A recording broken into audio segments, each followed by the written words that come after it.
তাহলে গাড়িগুলা চালাইতে হবে ধীরে আস্তে। এগুলা তো আপনার অত হাই লেভেলের গাড়ি না যে জোরে চালাইতে হবে, বা আমাদের ব্রেকটাও এত কন্ট্রোল না। এর নাম কি আপনার? আমার নাম মোহাম্মদ শাহিন। দেশের বাড়ি? এটা অস্ট্রেলিয়া। দেশের বাড়ি রামগতি। এখানে কতদিন যাবত আছেন? এখানে 1 বছর ধরে আছি। দাগনবিতে 1 বছর গাড়ি জি। চালাচ্ছেন না?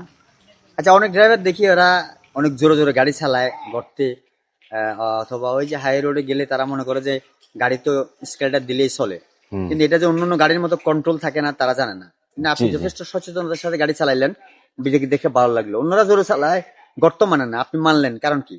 মানে আমার থেকে এটা নিজের গাড়ি বা চালাইতে হবে আস্তে ধীরে, তার কারণে চালাইতেছি। মুছে নিচে চালাইলে তো যাত্রীদের সমস্যা, নিজের বুকে আঘাত আসে।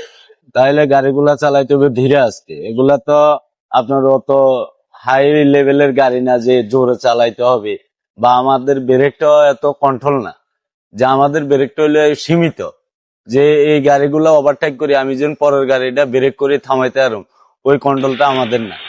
তার কারণে আমরা ধীরে আস্তে গাড়ি চালাই। আচ্ছা, এই যে আপনার বাইরে আপনার মধ্যে এরকম যারা অটো রিক্সা ড্রাইভার আছে, তাদের উদ্দেশ্যে আপনার কিছু কথা বলার আছে কিনা? জি, আমার ভাইদেরকে আমি বলবো যে ওরা যখন গাড়িগুলা চালায় তখন নিয়ন্ত্রণ ভাবে গাড়িগুলা চালায়, যে সতর্ক ভাবে গাড়িগুলা চালায়। একটা গাড়ি যে ওভারটেক করব, যে পারবো কিনা সেটা দেখি শুনি যে ওভারটেক করে। আমি তাদেরকে বলি যে গাড়িতে যাত্রীরা যখন উঠে তখন যাত্রীদেরকে নিয়ে ভাঙা রোডে যখন যায় তখন গাড়িগুলা চলোভাবে চালাইতে হবে। তারা নিয়ন্ত্রণ ভাবে গাড়িটা চালায়, তাহলে তার গাড়িরও ক্ষতি হইলো না, তার যাত্রীদেরকে আর সমস্যাতে পড়তে হইলো না।